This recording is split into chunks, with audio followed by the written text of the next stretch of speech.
حجر آیت نمبر 5۔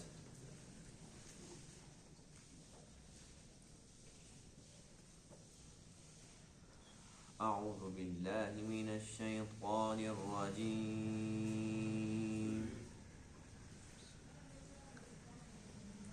بسم اللہ الرحمن الرحیم۔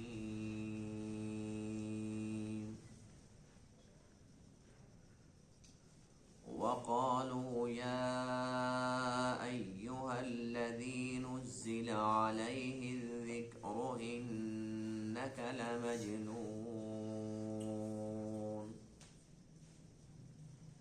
لو ما تأتينا بالملائكة إن كنت من الصادقين ما ننزل الملائكة إلا بالحق وما كانوا إذا منظرين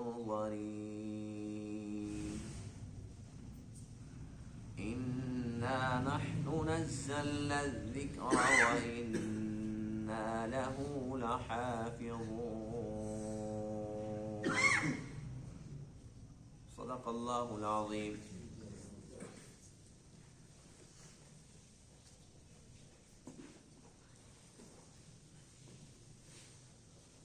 آج کے درس میں ان آیت کریمہ میں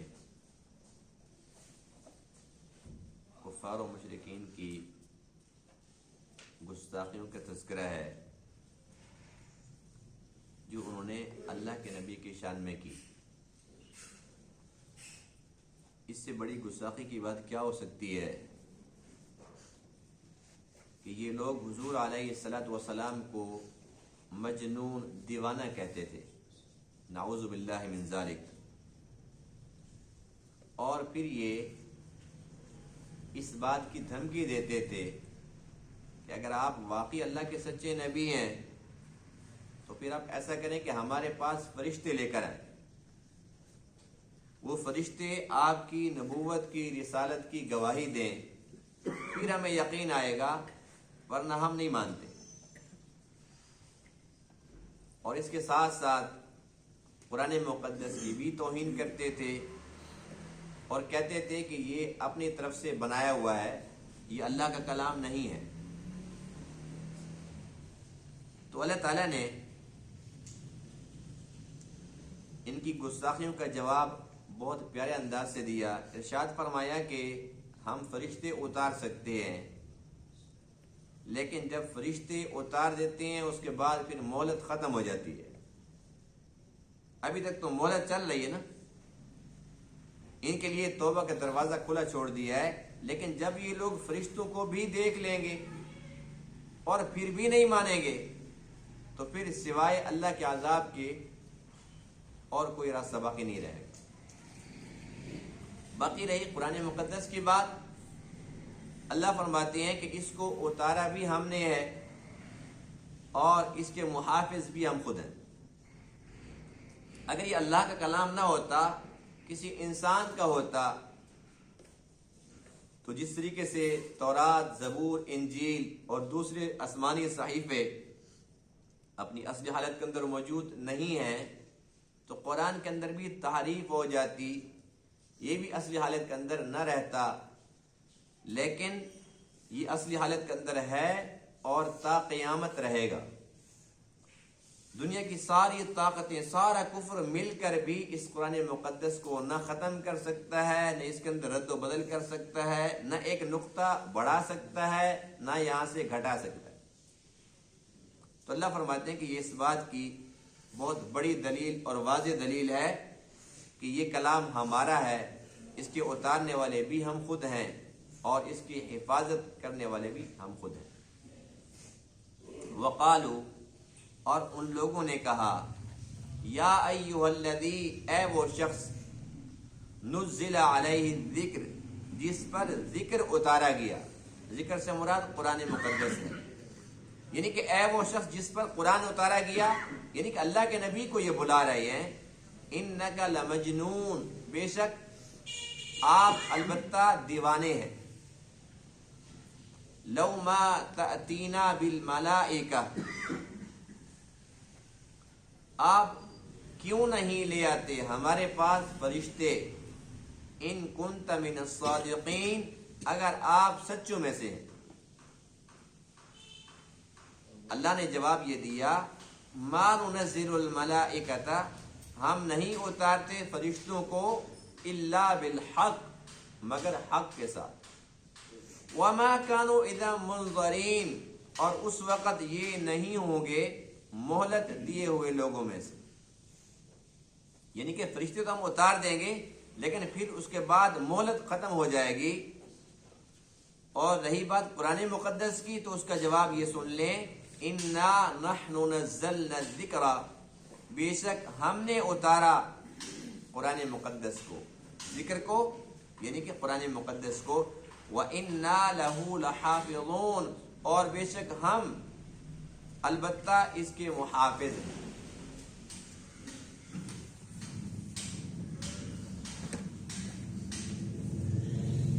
حضور علیہ السلام کی جو تبلیغ تھی، جس میں سب سے بنیادی چیز جس کا ان کو سبق دیا جاتا تھا عقیدہ توحید، جس پر ان لوگوں کو بڑی تکلیف ہوتی کہ ایک اللہ سارے کام کیسے کرے گا، اور یہ عجیب بات ہے کہ ہمارے سارے کے سارے الہ فارغ، یہ لات منات عزا یہ سارے کے سارے بت فارغ ہو جائیں گے۔ وہ کہتے تھے اجعل الآلہۃ الہ واحدہ ان ھذا لشیء عجاب، کہ یہ سارے الہوں کو ختم کر کے ایک الہ کی بات کرتا ہے، یہ تو بڑی عجیب بات ہے۔ ایسی باتیں جب وہ سنتے تھے اللہ کے نبی کی زبان مبارک سے تو وہ کہتے تھے کہ یہ دیوانہ ہے، چونکہ خود وہ دیوانے تھے، انہیں بات خود سمجھ نہیں آ رہی تھی، لیکن الزام اللہ کے نبی کے ذات پہ۔ یہ اس کی مثال بڑی آسان ہے، پاگل خانے میں جاؤ نا، اچھے بندے بھلے کو اچھا والا بندہ ہوتا ہے اور وہ کیا کہتے ہیں، کہتے وہ آ گیا ہمارے جیسا، ایسی بات کہ نہیں ہے، ظاہر ہے کہ وہ تو یہ سمجھے گا نا بھی سارے ہمارے جیسے ہیں۔ تو یہ خود چونکہ دیوانے تھے، پاگل تھے، اس لیے ان کو ہر ایک ایسا ہی نظر آتا تھا، اور یہ اتنے اندھے تھے عقل کے، اللہ کے نبی کے بارے میں کہہ دیا، بہت بڑی گستاخی کی بات تھی۔ یہ تو اللہ کا حلم ہے، اللہ کا حوصلہ ہے کہ اللہ نے فی الفور ان کو پکڑا نہیں۔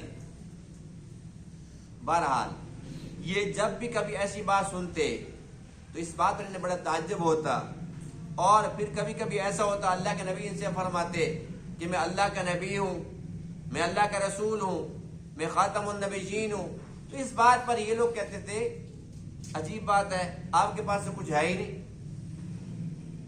آپ کے پاس نہ سونا نہ چاندی نہ محلات نہ باغات نہ کوئی جائیدادیں، آپ کے پاس کچھ بھی نہیں ہے، آپ یتیم ہو، دنیا کی کوئی چیز آپ کے پاس نہیں ہے۔ اگر اللہ نے کسی کو نبوت دینی تھی تو کسی سردار کو دیتا، کسی جاگیردار کو دیتا۔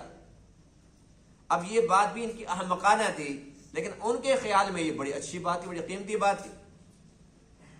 اب اللہ کے نبی سے فرماتے کہ مرنے کے بعد پھر زندگی ہے، کہتے لو جی اب یہ نئی کہانی سنو، مرنے کے بعد پھر زندگی ہے۔ اب ان باتوں کو وہ دیوانگی سے تعبیر کرتے تھے کہ مرنے کے بعد بھلا کیسے زندگی ہو سکتی ہے۔ وہ کہتے تھے اذا كنا عظاما نخرا، جب ہماری ہڈیاں گل سڑ جائیں گی، بھربھری ہو جائیں گی، مٹی کے ساتھ مٹی ہو جائیں گی، اس کے بعد پھر کیسے زندہ ہو۔ اللہ نے انہیں بار بار سمجھایا کہ جس اللہ نے پہلی بار پیدا کیا وہی دوسری بار بھی پیدا کرے گا،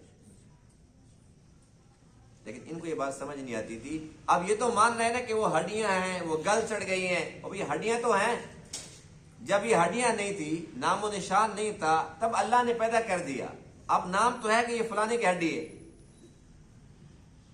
لیکن یہ لوگ اس بات کو ماننے کے لیے تیار نہیں تھے۔ تو اس قسم کی باتیں جو کہ حقائق پر مبنی تھی، ان کو یہ باتیں ایسے ہی محسوس ہوتی تھی کہ یہ کوئی دیوانگی کی باتیں ہیں۔ اللہ کے نبی پر الزام لگا دیا انک لمجنون، کہ آپ تو دیوانے ہو۔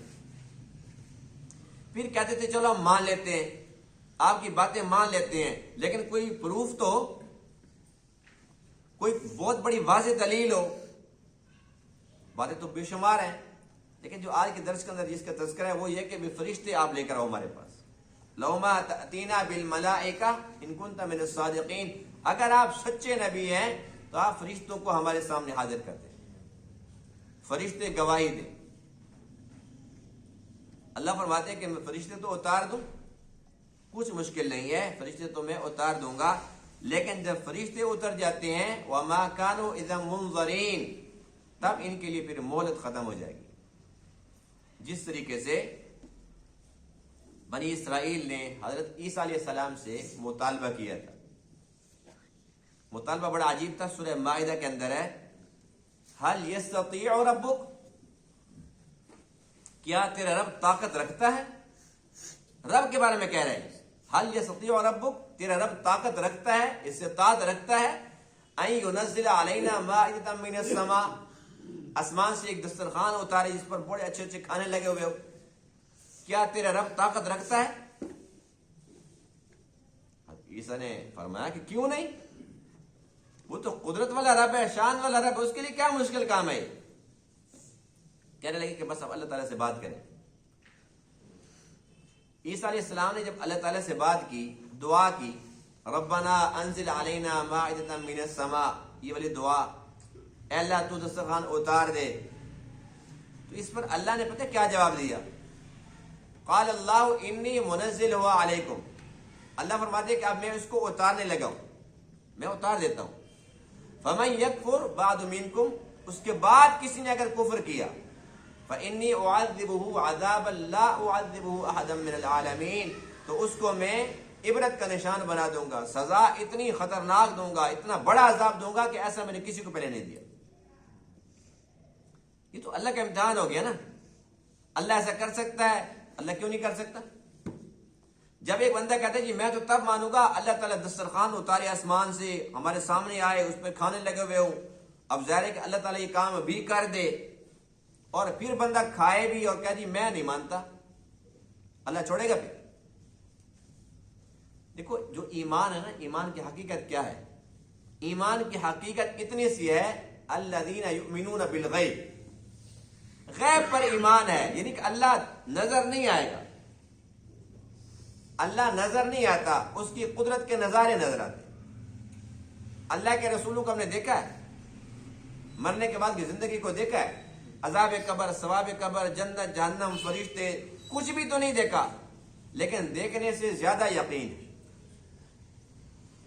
مانتے ہیں کہ سب کچھ حق ہے، ایسا بالکل ہے، عذاب قبر بھی ہے، ثواب قبر بھی ہے، جنت جہنم، پل صراط، یہ سب کچھ حقیقت ہے، اللہ کو نہیں دیکھا لیکن مانتے ہیں کہ ہے، حق سچ ہے۔ جب ایک بندہ کہتے جی میں یوں نہیں مانتا، میں تو کچھ دیکھوں گا، جب اس نے کہا کہ میں دیکھوں گا، مثال کے طور پر فرشتے آئے میں دیکھنا چاہتا ہوں، فرشتے بھی آ گئے، اب تو نے دیکھ لیا تو ایمان بالغیب تو نہیں رہا، اب اپنی آنکھوں پر یقین کیا نا، اللہ کے رسول کی بات پر تو یقین نہیں رہا۔ اسی طریقے سے بھی دسترخوان آ جائے، ہم اس میں سے کھائیں، ہمارا دل مطمئن ہو جائے گا، ہاں باقی اللہ تعالیٰ ہے، اللہ نے سارا کا سارا کام کیا ہے۔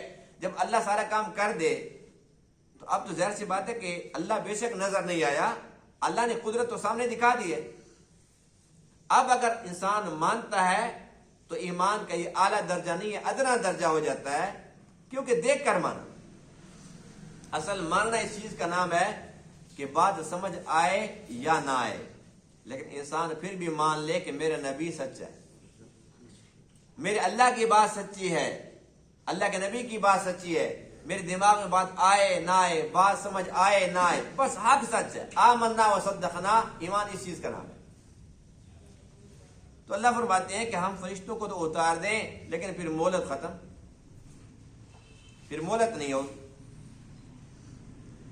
رہی بات اس کی کہ قرآن مقدس یہ من گھڑت ہے، اللہ کا کلام نہیں ہے، تو اللہ فرماتے ہیں انا نحن نزلنا الذکر، اس کے اتارنے والے بھی ہم ہیں، وَإِنَّا لَهُ لَحَافِظُونَ، اس کے محافظ بھی ہم خود ہیں۔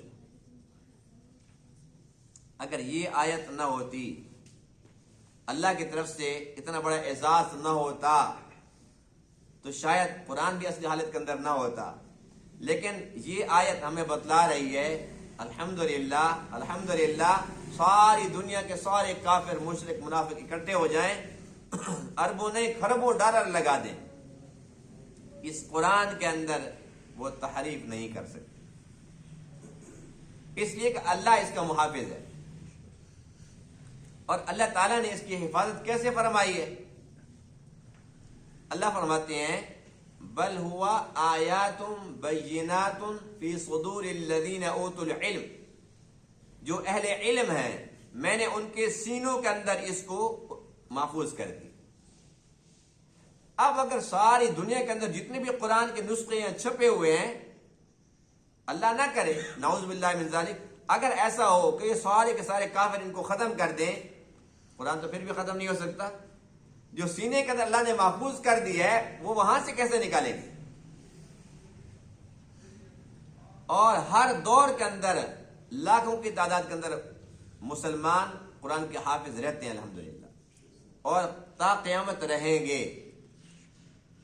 اور قرآن مقدس کا یہ ایک معجزہ ہے کہ اس کے اندر کوئی تخصیص نہیں ہے چھوٹے کی نہ بڑے کی، چونکہ اس کا محافظ اللہ تعالیٰ ہے. اللہ تعالیٰ نے اہل علم کے سینوں کے اندر اس کو محفوظ کر دیا ہے. اب استاذ مصلی پہ کھڑا ہے، قرآن سنا رہا ہے تراویح کے اندر، پیچھے شاگرد کھڑا ہوا ہے. شاگرد تو بچہ ہوتا ہے، چھوٹا ہے وہ. استاذ اگر غلط پڑھے شاگرد چھوڑے گا؟ بتاتا کہ نہیں بتاتا شاگرد؟ ایک باپ آگے کھڑا ہوا ہے اور بیٹا پیچھے کھڑا ہوا ہے. باپ اگر قرآن کی کوئی آیت چھوڑ دیتا ہے، غلط پڑھتا ہے، بیٹا خاموش رہے گا؟ سب سے بڑی بات یہ ہے کہ جس ہستی پر یہ قرآن اترا ہے، حضور علیہ الصلوۃ والسلام، نبیوں کے نبی، امام الانبیاء علیہ الصلوۃ والسلام، آپ نماز پڑھا رہے ہیں اور نماز کے اندر آپ قرآن کے اندر بھول گئے تو پیچھے صحابی نے لقمہ دے دیا، صحابی نے لقمہ دے دیا. اب اللہ کے نبی کتنے شان والے، بھول گئے. قرآن ہے نا، سمندر ہے، تو یہ بھول جانا یہ کوئی بڑی بات نہیں ہے، انسان بھول سکتا ہے. بہرحال اللہ کے نبی بھولے تو ایک صحابی نے پیچھے سے لقمہ، آواز آ گئی، اللہ کے نبی نے وہ سنا، درست کر دیا، نماز پڑھا دی. پوچھا کہ پیچھے سے کون بولا تھا؟ ابی بن کعب رضی اللہ عنہ نے عرض کیا اللہ کے رسول میں بولا تھا. فرمایا کہ مجھے آپ پر ہی توقع تھی کہ آپ ہی بولو گے، اس لیے کہ یہ وہ صحابی ہیں جن کو اللہ کے نبی فرماتے ہیں اقرأ امتی ابی بن کعب، میری امت کے سب سے بڑے قاری ابی بن کعب ہے. یعنی ان کے قاری ہونے پر اللہ کے نبی کی مہر لگی ہوئی ہے، سب سے بڑے قاری ہونے پر. بہت پیارا قرآن پڑھتے تھے. تو اندازہ اس بات سے لگائیں کہ اللہ کے نبی جب پڑھ رہے ہیں، اگر وہاں بھی بھول چکی ہے تو پیچھے صحابی لقمہ دیتے ہیں، خاموشی نہیں ہے. قرآن کا اعجاز ہے کہ نہیں ہے؟ تو اس کا مطلب یہ ہوا کہ دنیا کی کوئی طاقت ایسی ہے ہی نہیں جو قرآن کے اندر تحریف کر سکے. عباسی خلیفہ مأمون الرشید، جو اس دور کے بادشاہ ہوتے تھے نا، اس دور کے جو بادشاہ ہوتے تھے ان کی جو محفلیں ہوتی تھی ان کے اندر علمی باتیں ہوتی تھی، حدیث پر، فقہ پر بڑی قیمتی قیمتی باتیں، اور بڑے بڑے علماء، بڑے بڑے فقہاء، بڑے بڑے صلحاء وہاں پر جمع ہوتے تھے اور کسی بھی موضوع پر بڑی قیمتی قیمتی باتیں کرتے تھے، تو سب کے علم کے اندر اضافہ ہوتا تھا. آج کل تو بادشاہوں کے حالات آپ کے سامنے ہیں کہ ماشاءاللہ آج کل صدارتی ایوارڈ اور بڑے بڑے جو ایوارڈ ملتے ہیں کن کو؟ جنہوں نے ڈھول بجا کے خدمت کی ہے پاکستان کی، کسی نے ناچ کے پاکستان کا نام روشن کیا ہے. لیکن اس دور میں ایسا کچھ نہیں ہوتا تھا. اس دور کے اندر جو علماء ہوتے تھے، فقہاء ہوتے تھے، ان کی بڑی قدر ہوتی تھی. تو ان کے دور کے اندر ایک قاضی تھے اکثر، وہ کہتے ہیں کہ ایسا تھا کہ محفل جمی ہوئی تھی اور محفل کے اندر بڑے بڑے علماء تھے. اس میں ایک شخص آئے، آ کر انہوں نے بھی حصہ لیا. جب محفل ختم ہوئی، محمود الرشید نے اس بندے سے پوچھا، میں نے آپ کو پہچانا نہیں ہے کہ آپ کون، اپنا تعارف کرائیں۔ اس نے کہا کہ میں اہل کتاب میں سے ہوں، میں یہودی ہوں۔ محمود رشید کہنے لگا کہ ساری باتیں تو نے بڑے اچھی کی ہیں، کاش کہ تم مسلمان ہوتا، اگر تم مسلمان ہوتا تو تیری بڑی ہم قدر کرتے اور بڑی آہو بھگت کرتے، لیکن کیا کریں تو ہے جو یہودی۔ اس نے کہا جی میں اپنا مذہب نہیں چھوڑ سکتا، میری قدر ہو نہ ہو، لیکن بس میں یہودی ہوں تو مجھے اپنے مذہب سے لگاؤ ہے، محبت ہے، میں یہودی ٹھیک ہوں۔ بات ختم ہو گئی، وہ چلا گیا۔ اگلے سال پھر، سال کے بعد پھر محفل جمی، پھر وہ بندہ آ گیا۔ تو محمود رشید نے جب دیکھا نا، کہنے کہ آپ تو وہی نہیں جو پچھلے سال آپ آئے تھے اور آپ یہودی تھے۔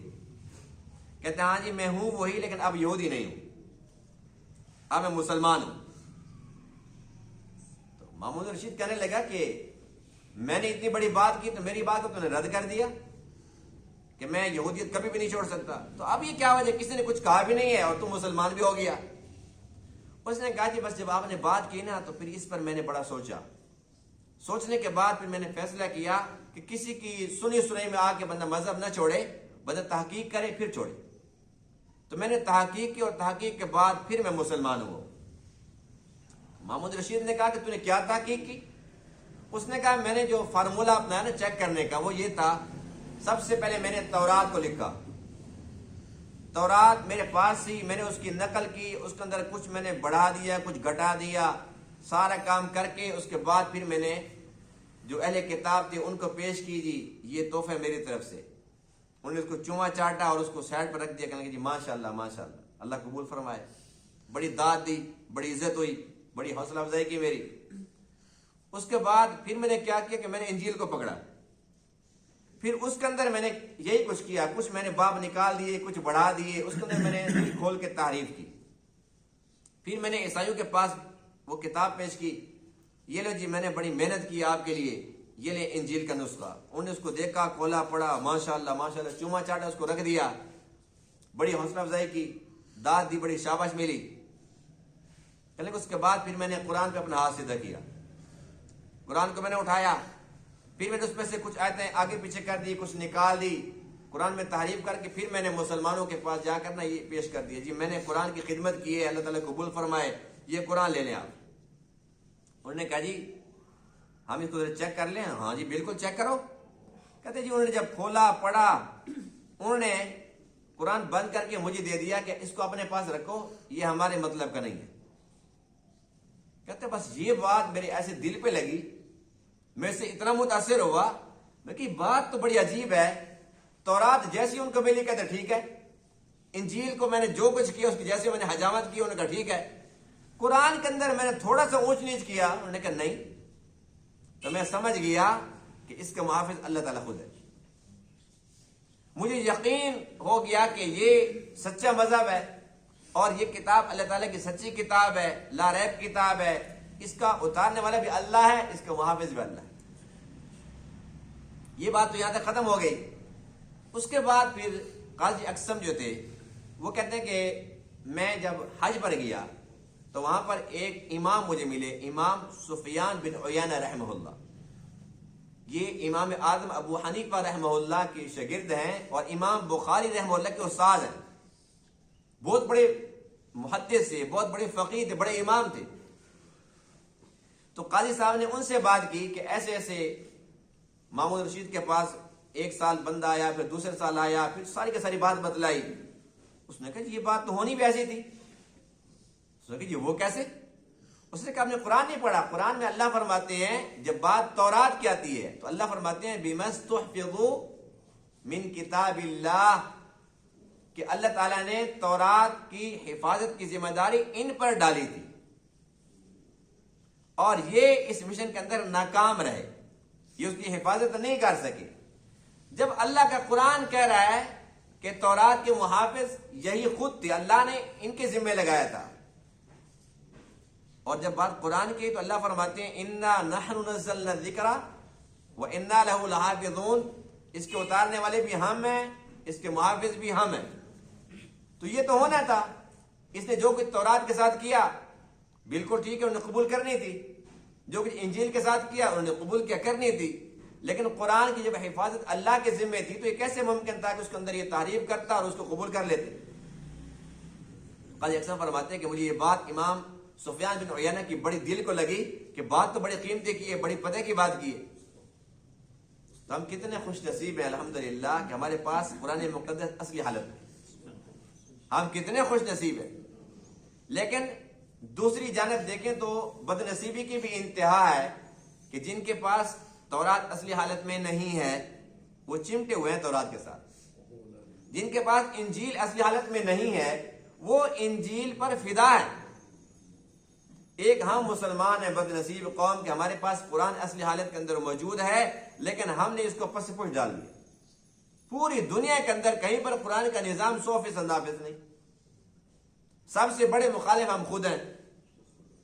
ہم کہتے ہیں کہ اگر یہ نظام آ گیا نا اسلامی، ہمارے بس کی بات نہیں ہے، اور ڈینگے مارتے ہیں کہ ہم عاشق رسول ہیں، اللہ سے، اللہ کے رسول سے ہم عشق اور محبت کے دعوے دار ہیں، قرآن کو چومتے چاٹتے بہت زیادہ ہیں، یہود و نصارہ سے بھی 6 ہاتھ آگے ہیں، چومتے چاٹتے تو اتنے کہ اگر الماری میں قرآن پڑا ہوا نا، قرآن کو تو چلو دور کی بات ہے، الماری کو بھی ہم چوم لیتے ہیں، الماری کو ہاتھ لگا کے اپنے ہاتھوں کو چوم رہے ہوتے ہیں، آنکھوں پر لگا رہے ہوتے ہیں، یعنی کہ عقیدت اور محبت کی انتہا ہے، لیکن پڑھنا نہیں ہے، اس کو سمجھنا نہیں ہے، اس کے مطابق زندگی بسر نہیں کرنی۔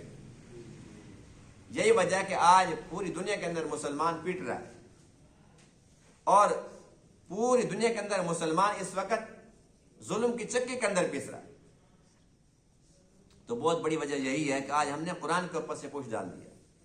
اللہ تعالیٰ کا احسان عظیم ہے کہ جس نے قرآن کی حفاظت اپنے ذمے لے لی اور اس قدر لے لی، صرف یہ نہیں ہے کہ اس کے الفاظ، زبر زیر نقطے، اس کا ترجمہ، اس کی تفسیر تشریح، اگر کوئی بدباطن بدبخت کسی بھی دور کے اندر آیا، وہ قادیانی تھا یا وہ کوئی بھی تھا، اس نے قرآن کی آیت کا مطلب غلط نکالا، تو اللہ تعالیٰ نے ایسے لوگ پیدا کر رکھے ہیں جو اس کا تعاقب کرتے ہیں، اس کی گردن دبوچ لیتے ہیں، خبردار اس آیت کا یہ مطلب ہرگز نہیں ہے، فلاں صحابی نے اس کا مطلب یہ بتایا، فلاں صحابی نے یہ بتایا، فلاں صحابی نے اس کی یہ تفسیر کی ہے، یعنی کہ ہر چیز جو اللہ نے اس کی محفوظ کر دی، ایک ایک چیز الحمدللہ 100% محفوظ ہے، الفاظ بھی، معنی بھی، مطلب، تشریح، تفسیر، سب کچھ موجود ہے۔